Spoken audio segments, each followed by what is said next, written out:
Mysterious man at the fast food restaurant. I had been working at this 24-hour fast food restaurant for years. Most of my night shifts were quiet. However, tonight was different. The night started like any normal shift, nothing out of the ordinary. Our night cook called in sick, leaving me to manage the whole restaurant alone until someone could assist at 4 a.m. The silence in the restaurant was eerie.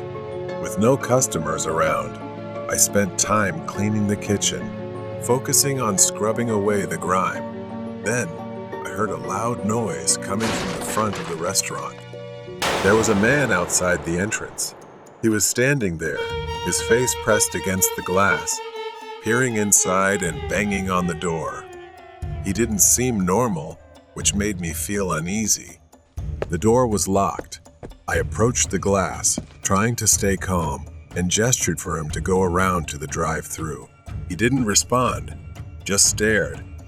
I shouted through the glass that the dining area was closed, but he didn't move, just stood there, lifeless. I turned and went back to the kitchen. I tried to continue working, focusing on my tasks. 15 minutes passed, and I convinced myself that he must have left. But the unease still lingered. A beep went off in my headset. Someone had placed an order. I turned on the mic and asked for their order, but all I got was silence. I checked the camera at the drive-thru lane, no car, no sign of anyone. I sighed and turned away, but then I froze. I heard something footsteps, light, careful steps coming from above, as if someone was walking on the roof. I tracked the noise until it stopped at the ladder leading to the maintenance door in the ceiling. The footsteps halted above. I was sure someone was up there. I quickly searched for a lock or anything to secure the door. I had never used it before, so I wasn't sure if it could even lock. I heard the trapdoor creak. It was slowly beginning to open. A small gap appeared, and through it, I saw a pair of cold, unblinking eyes staring at me. Panic consumed me, and without thinking, I turned and ran toward the front door.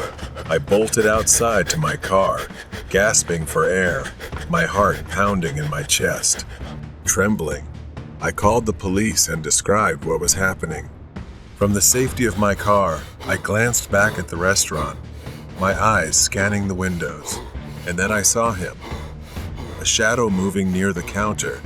For a moment, he looked directly at me, then suddenly darted into the kitchen.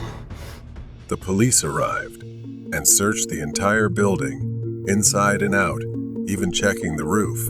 But the man had vanished, disappeared as if he had never been there. Nothing was stolen. No money, no equipment, nothing was missing. He had broken in, but he didn't take anything from the restaurant, like a strange stalker. After the police left, I sat in my car, staring at the darkened restaurant.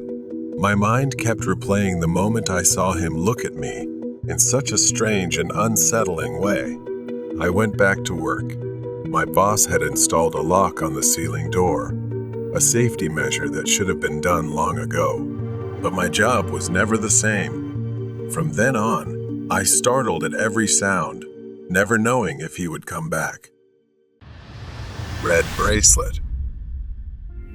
I have worked at the hospital for 10 years, something I am very proud of. Most people I meet here have an average working time of just 1 year. The shortest time someone stayed was 1 week. Working here is not easy. They say staff are cursed if they do something wrong. Lights fall on people's heads, they slip on completely dry floors, and fires frequently break out. Patients sometimes become inexplicably violent. No matter how many times they inspect the building or add security staff, the employees always seem to be targeted by bad luck. Even after many years here, I don't know why, but I don't believe in that. I just try to do my best at work. Since working here, Nothing unfortunate has ever happened to me. Sometimes I hear strange noises, but they are insignificant. I've gotten used to it and become resilient. One night after a late shift, I stepped into the elevator and immediately pressed the close button to slowly descend to the lobby from the 11th floor, alone. When it reached the 9th floor, the door opened. Reflexively, I reached out to press the close button but stopped when I saw someone standing there. It was a beautiful young girl I had never seen before, probably a new intern. Something about her made me want to talk and ask about her work. I placed my arm in the door to let her in. I asked if she was new. She shyly nodded without saying anything. I was very happy to get to know her. I saw her name tag. Her name was Ilsa. Every night after that, after my shift, at the same time on the 9th floor, Ilsa would be standing there waiting. This surprised me, but I thought it was just a coincidence. She didn't say anything, just bowed her head shy. For the first time in a long while, I decided to open up and make a new friend. One night, while going down in the elevator, as expected, the door opened on the 9th floor where Ilsa was waiting to get in. I decided to ask if she would like to have a drink with me. As soon as she stepped in, she heard a loud noise at the end of the hallway. Both of us looked out. From the corner of the hallway, a dark figure of a man appeared. He was tall, limping, and heading straight for the elevator. Wait! Wait! The man called out. She immediately reached out her hand to hold the door. The man sped up and shouted, Help me! Help me! Help me! As the man got closer, my stomach began to churn. Wait, something wasn't right with me. The man was now just a few steps away from the elevator. He waved at us, revealing a red wristband that was bleeding. I immediately pulled Ilsa back and closed the elevator door. He pounded on the door continuously. I recalled the cold, clinical atmosphere of the morgue. The bodies lay on metal slabs, each with a red wristband. The image of a young girl's lifeless hand, limp from the weight of the wristband, flashed through his mind. Well, you. His heart pounded, a mix of confusion and fear. The elevator swayed, bringing Jazz back to the present. He looked at Ilsa again. She slowly and coldly said, Why did you do that? Why didn't you help him? I replied, I couldn't help him. He was wearing a red wristband, which is only for the deceased in the morgue. She didn't speak. Then suddenly, she pressed the button to go down to the warehouse basement. Even I rarely go down there alone. I followed Ilsa down a narrow, dark corridor he hadn't noticed before. The walls were adorned with old, faded photos of patients and staff, all wearing red wristbands. The air grew colder. Then her hand fell down, revealing a red wristband. Her back was covered in numerous torn shirt marks. I froze, wondering what this was. Dizzy, dreaming perhaps. I started screaming loudly, and she gave me a horrifying smile. At that moment, all I could do was run for my life, and she kept slowly following me. When I reached the elevator door, I pressed the button frantically, uncontrollably. But the elevator didn't open. My breathing was so rapid I couldn't control it. I just stood there, eyes closed, praying. I held my breath because she was only a few meters behind me, walking slowly. Without waiting any longer, I had to find the emergency exit to run up to the first floor. I ran like I had never run before. Thank God I escaped that dreadful, terrifying place. I might have stayed there too long. It was probably time to leave. The next day, I quit my job. Years later, after I left, I learned that it had been officially abandoned without any explanation. It was a horrifying and unforgettable experience for me. Horror story: The Strange Man with Red Eyes. This happened 6 years ago when I was working the night shift as a security guard in an old office building. Since then, I have never worked the night shift again. That night, the pale moonlight cast an eerie glow over the deserted scene, creating a chilling atmosphere. Around 3 a.m., I was doing my final patrol before ending my shift.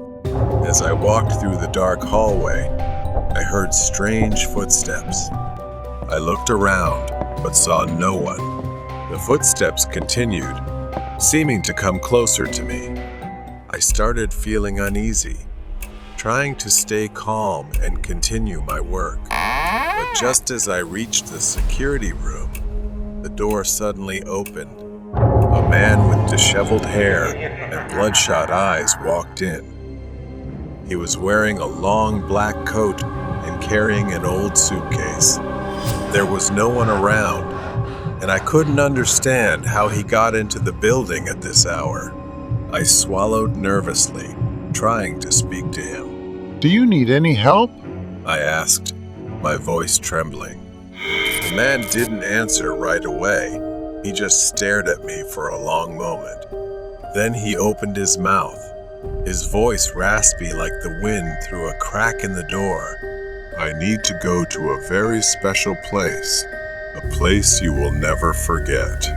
I didn't understand his meaning, but I responded anyway. I can't leave the building during my shift. Can you specify the location?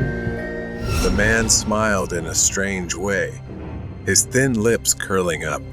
All right, take me to the basement.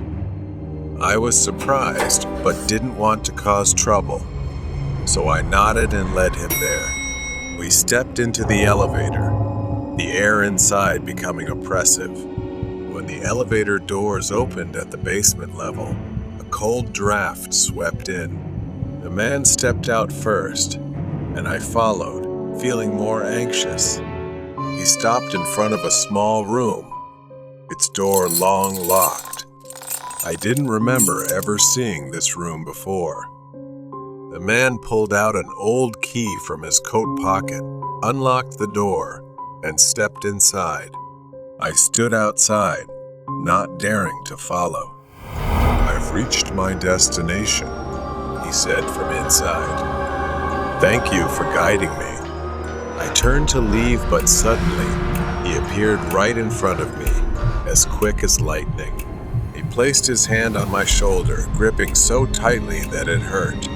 Remember, you have helped me, and I will remember you.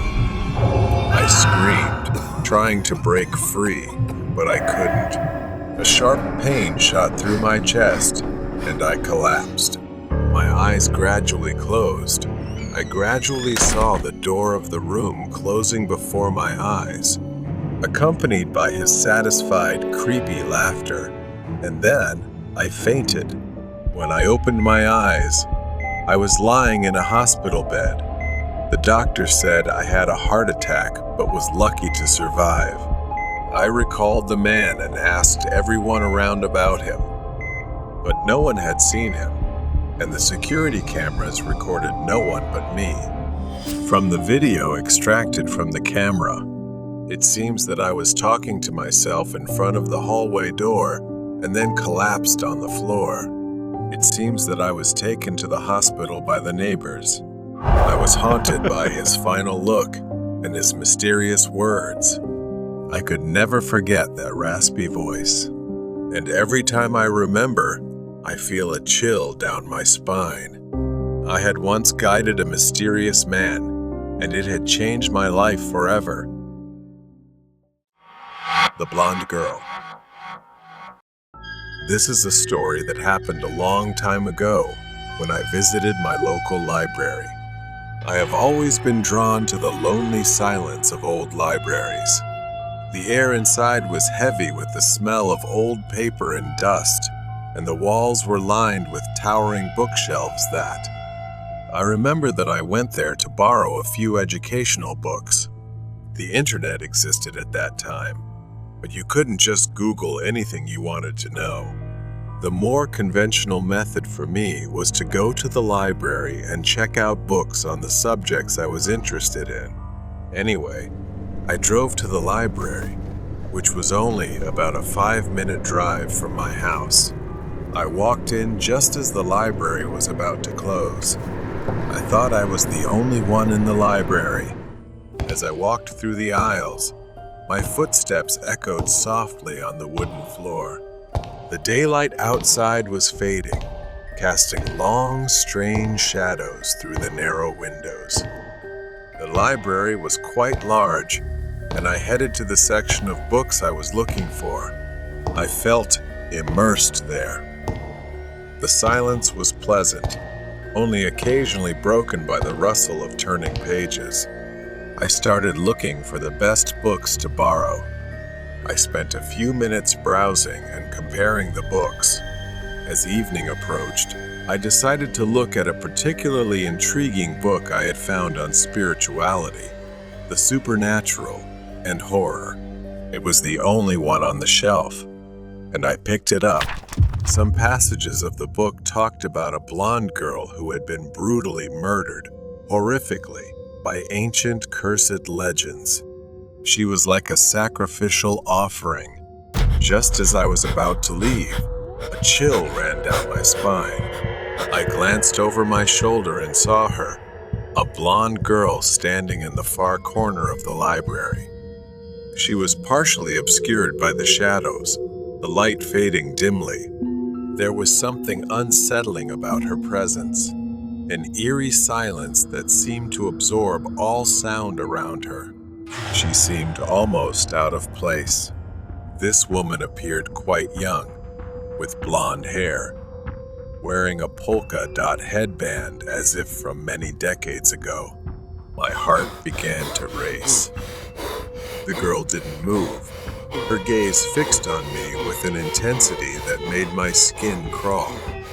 I hesitated, unsure whether to call out to her or quietly leave. As I watched, the girl took a few small, slow steps forward, revealing a pale, emotionless face. Her eyes were dark voids, empty and soulless. I felt a wave of terror wash over me, paralyzing me with fear. The girl took one step closer, then another, moving silently across the floor. My instincts screamed at me to run, but my legs felt like they were rooted to the spot.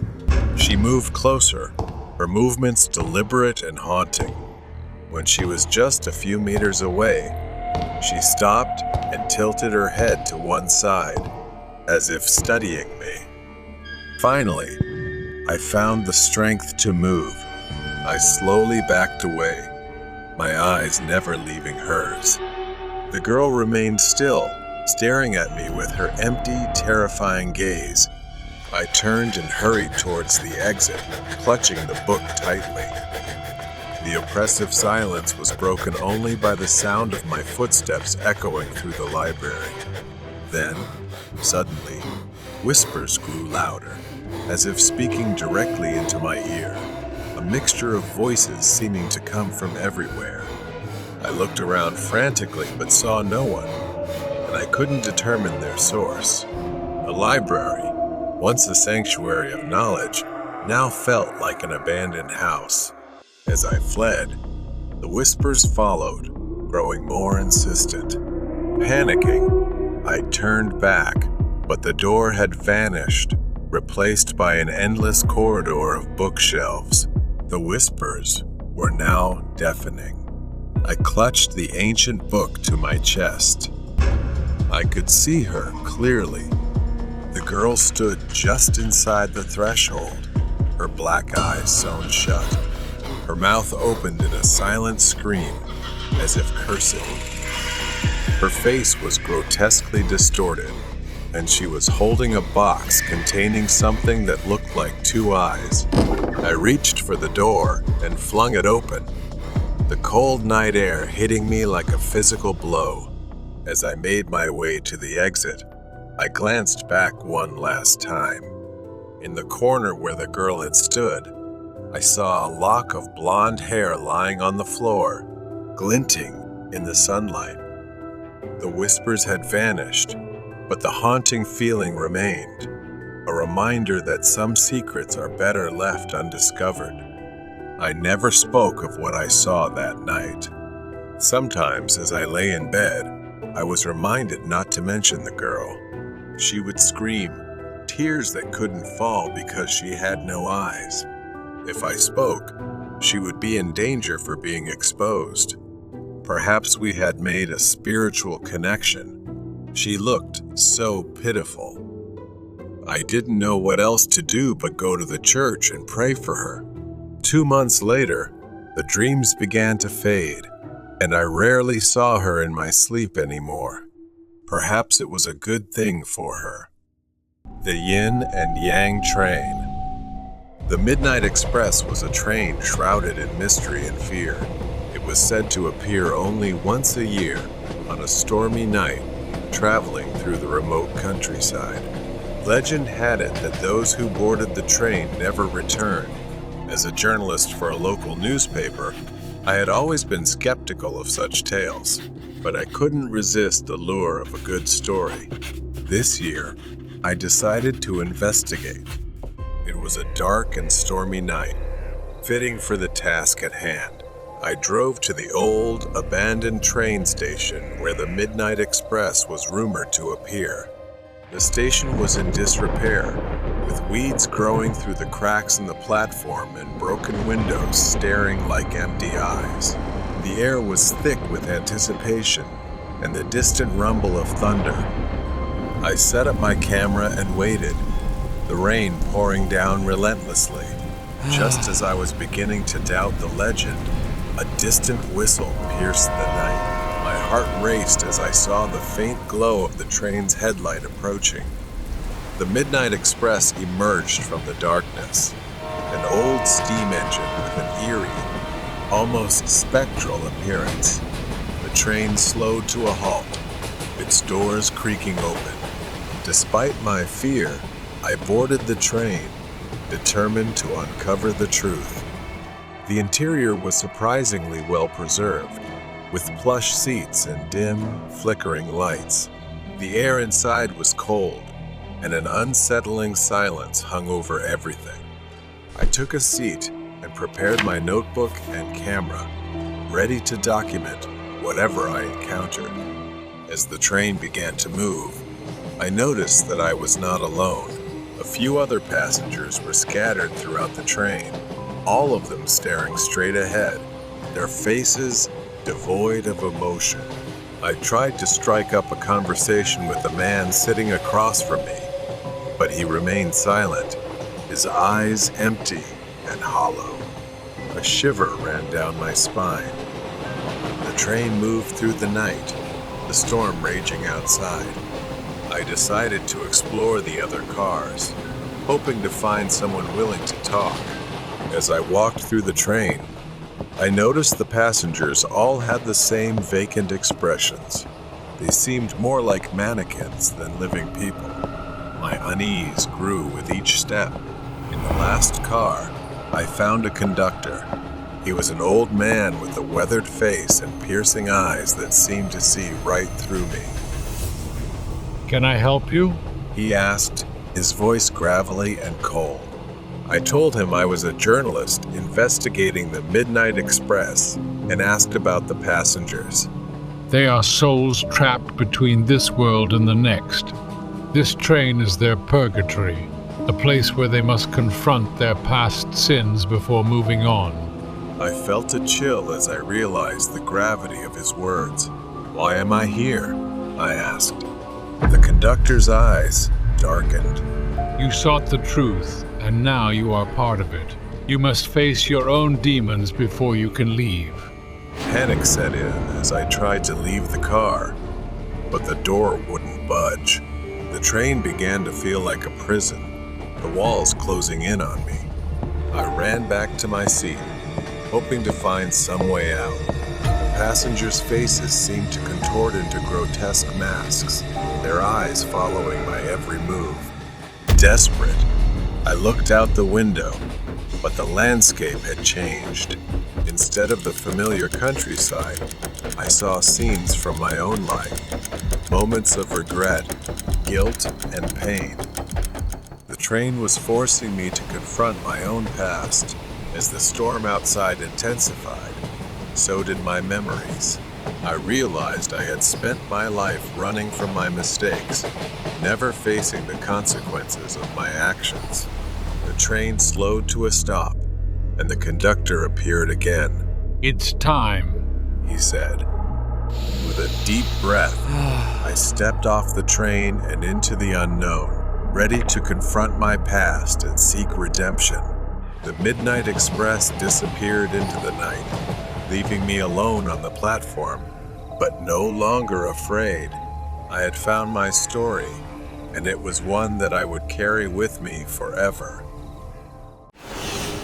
Horror Story of School Locker.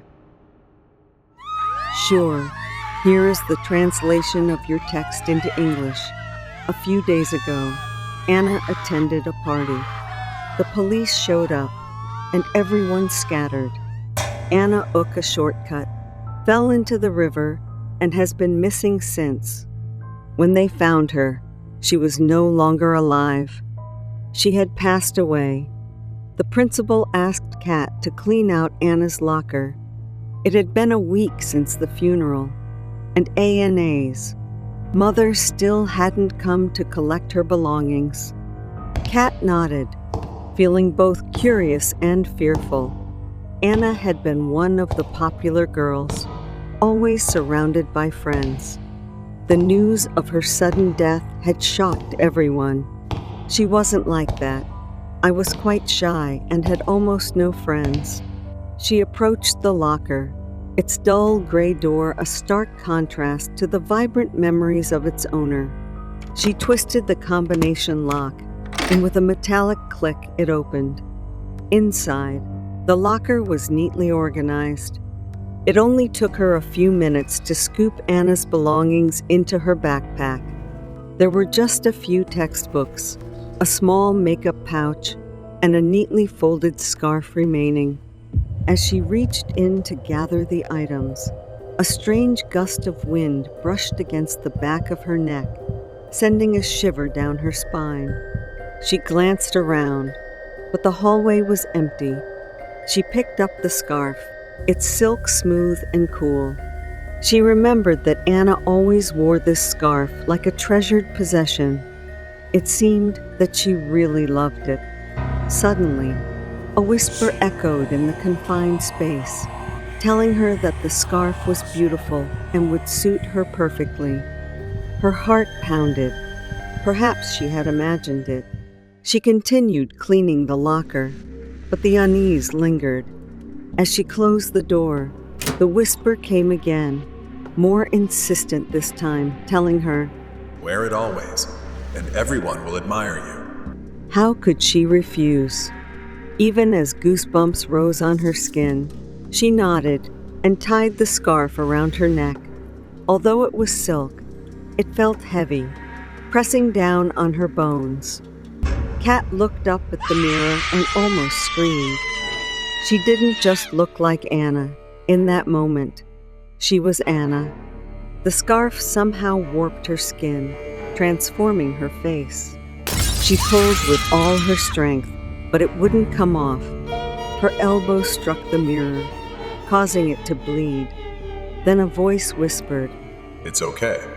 and assured her that everyone would love her. She decided to take a chance and see if it was true. Days passed, and she began to notice changes. People who had never acknowledged her before started to smile and greet her. The popular crowd invited her to sit with them at lunch. Kat enjoyed the attention she was receiving. She attributed the change to her makeover and the confidence boost from wearing Anna's scarf, so she didn't believe it too much. But the whispers started again and wouldn't stop.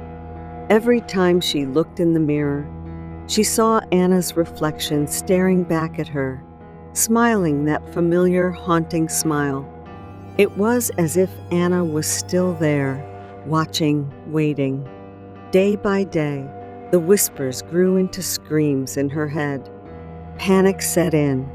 She stumbled, knocking over her bedside lamp. As she went to school, she always avoided that locker because she felt a dark presence looming around Anna's locker. Kat's breath caught in her throat as she tried to pull the scarf off, but it tightened, choking her.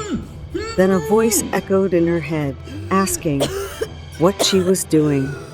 The next day, she decided to return the scarf to Anna's locker, hoping to break the curse. When she approached the locker, the hallway was eerily silent. She unlocked it and placed the scarf inside. Before she could close the door, the scarf flew up and wrapped around her neck again. She fell to the floor, the scarf tightening more and more. Her vision darkened, and the last thing she saw was her own reflection in the locker mirror, her face now twisted into a smile that wasn't hers. A few days later, students whispered about Kat's disappearance. Her locker remained shut, and the smell of decay began to permeate the hallway. The principal and the janitor tried to open it, but the new lock seemed fused shut. Only Kat had the combination. One evening, as the janitor was mopping the empty hallway, he heard a faint whisper. Wear it, and everyone will admire you. The janitor glanced around, but saw nothing. He shook his head, thinking it was his imagination. But as he turned to leave, he caught a glimpse of his reflection in a nearby window. He saw Kat's face staring back at him, a silk scarf wrapped tightly around her neck, smiling that haunting, familiar smile. The janitor gradually turned pale and was so frightened that his heart felt like it was going to jump out of his chest. He ran out of there as fast as he could and immediately went to the police station to report what he had just witnessed. At first, he thought it was just an illusion, but when he linked it with Anna's departure and Kat's disappearance, it was really a coincidence, as if there was some kind of curse. Sometime later, the police came and took the cabinet out of the school. The mystery of Kat's disappearance and the scarf remains a mystery that no one wants to talk about,